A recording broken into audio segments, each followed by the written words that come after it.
podcast.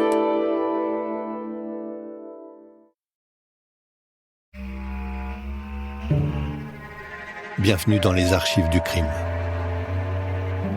Le podcast qui vous propose de redécouvrir les plus grandes affaires criminelles à la lumière des témoignages de ceux qui les ont vécues. Pour les archives du crime, les équipes de l'INA ont écouté des centaines d'heures d'entretiens, de témoignages, d'interviews et sélectionné la sève de ces affaires hors du commun. Dans cette nouvelle saison, à travers 9 épisodes à suivre chaque semaine, nous allons replonger dans une affaire qui a fait couler beaucoup d'encre dans les années 1990 et qui a divisé la France entière en projetant le spectre d'une erreur judiciaire. Une affaire où enquêteurs et avocats, magistrats et journalistes, pouvoir judiciaire et opinion publique se sont affrontés avec force. Une affaire qui a déchaîné les passions, jusqu'à remettre en question un système judiciaire jugé archaïque pour certains, trop dépendant d'un jury populaire pour d'autres. Une affaire enfin où la conviction des uns fut le combat des autres.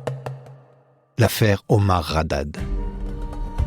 Les médias ont suivi assidûment cette affaire et ont produit des centaines de chroniques judiciaires, d'interviews et de reportages dans lesquels tous les acteurs impliqués du monde judiciaire, et bien sûr Omar Haddad lui-même, vont s'exprimer.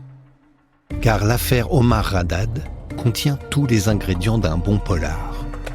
Une riche victime, veuve, un coupable jardinier, marocain et illettré, des ténors du barreau du côté de la partie civile comme du côté de la défense, des querelles d'héritage, des témoignages mystérieux et parfois contradictoires, et surtout une scène de crime devenue mythique, avec ce message tracé en lettres de sang sur le mur, comportant une faute. Omar m'a tué, T-U-E-R. Pour beaucoup, cette signature a scellé le destin médiatique de l'affaire. Pourtant, une impression permanente de flou persiste. Cette scène de crime, les preuves, le mobile, même la personnalité d'Omar Haddad, longtemps réduite à un visage lisse, nous échappe. Mais au-delà de sa singularité, l'affaire a laissé l'impression d'une justice imparfaite, celle d'avoir condamné un homme qui n'était peut-être pas tout à fait coupable. Alors que reste-t-il aujourd'hui de cette affaire si célèbre mais restée imprécise dans les mémoires? Et que nous dit-elle de cette époque? Tout au long des épisodes, nous allons tenter d'éclairer les zones d'ombre qui ont entouré l'affaire, afin de mieux comprendre la condamnation d'Omar Haddad et ses répercussions. L'affaire Omar Haddad, une série de 9 épisodes écrite par Marie-Lou Economou, produite par l'INA. Épisode 1. Un crime à la chamade. Nous sommes le lundi 24 juin 1991, dans les collines de Mougins, une ville cossue des Alpes-Maritimes. L'été débute et la chaleur est déjà installée. La quiétude habituelle de ce coin de la Côte d'Azur est brutalement rompue. Le journal de la 5 relate dans son édition du 26 juin un fait divers troublant. Assassinat dimanche dernier à Mougins, dans les Alpes-Maritimes, de Guylaine Marchal, 65 ans, qui a été trouvée frappée de coups de couteau dans la villa qu'elle venait de se faire construire. Il semble qu'elle ait eu le temps d'écrire avec son sang sur les murs le nom de son agresseur. Pas banal, Philippe Tallois.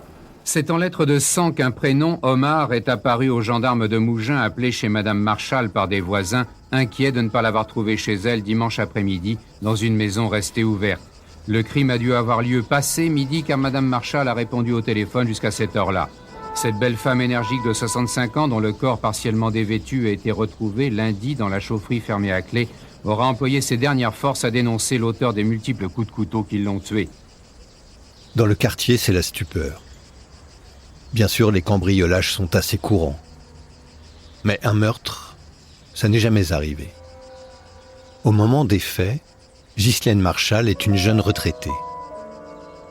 Elle est la veuve de Jean-Pierre Marchal, un homme d'affaires qui a fait fortune dans les équipements automobiles.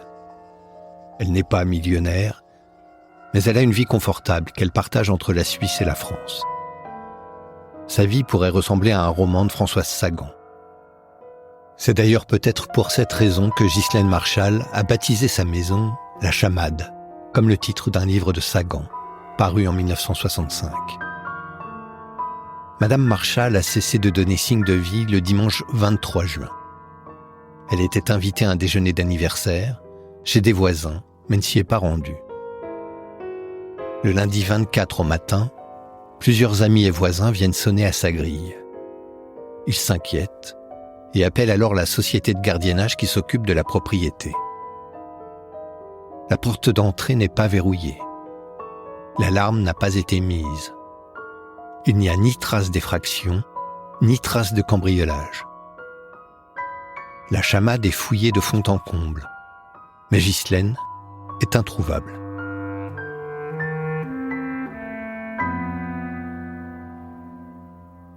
En fin d'après-midi, les voisins appellent finalement les gendarmes. Ils trouvent une clé et décident de fouiller la cave. La porte est fermée à double tour, mais elle résiste. Il faudra près de 20 minutes d'effort pour ouvrir cette porte.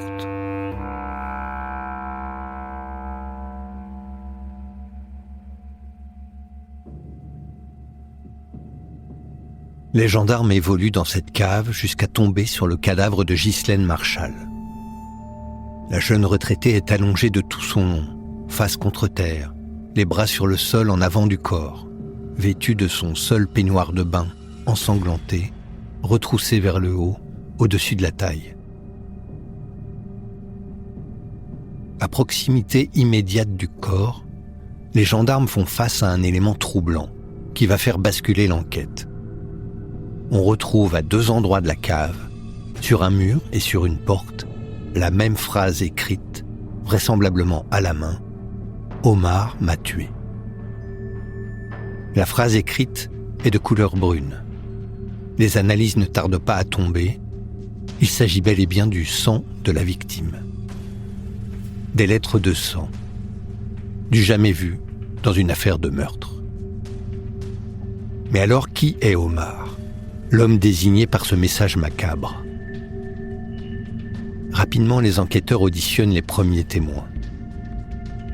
Les voisins qui ont alerté les gendarmes sont interrogés. Parmi eux, une certaine Francine Pascal. C'est au cours de son audition le soir même de la découverte du corps qu'elle leur apprend qu'elle connaît un jardinier prénommé Omar Haddad, qui travaille régulièrement chez elle et chez Ghislaine Marchal. Le lendemain, mardi 25 juin, Omar Haddad est placé en garde à vue. Il ne proteste pas. Il semble abasourdi, hagard.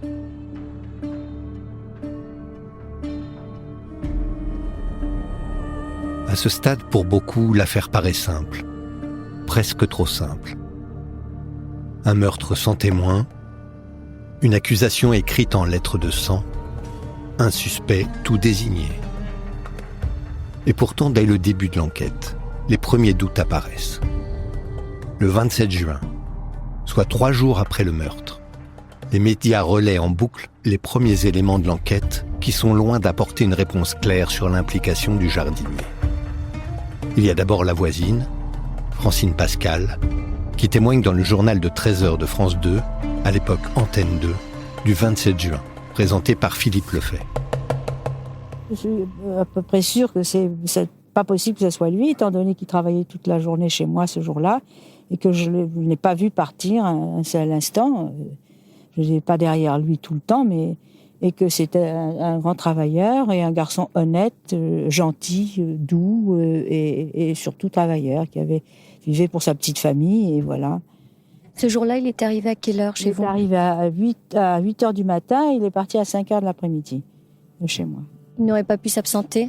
Je ne pense pas. Malgré cet alibi apparemment solide apporté par cette voisine de la victime, la machine judiciaire est lancée. Le doute s'installe, mais ne suffit pas à freiner la progression des soupçons. Le même jour, Omar Haddad est présenté au juge d'instruction à Grasse. Le journal régional de France 3 Côte d'Azur revient sur cette journée décisive. 9h30 ce matin au palais de justice de Grasse.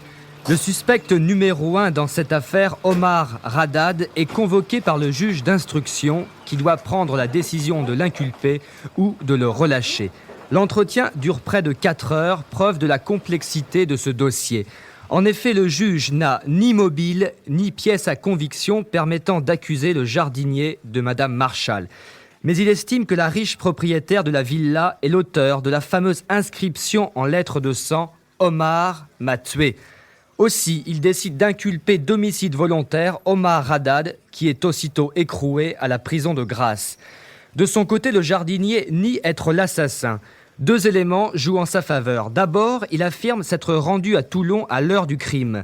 Autre indice, les vêtements qu'il portait ce jour-là ne sont pas tachés de sang.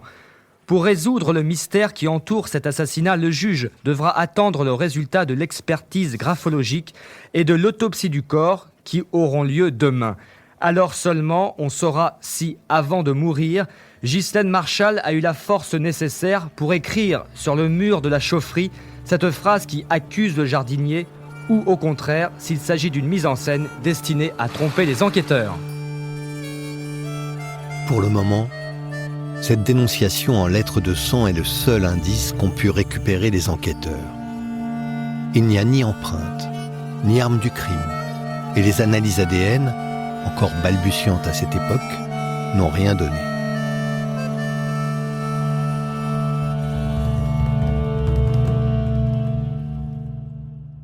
Dans le prochain épisode, nous tenterons de mieux cerner la personnalité d'Omar Haddad et la vie qu'il menait à l'époque du meurtre.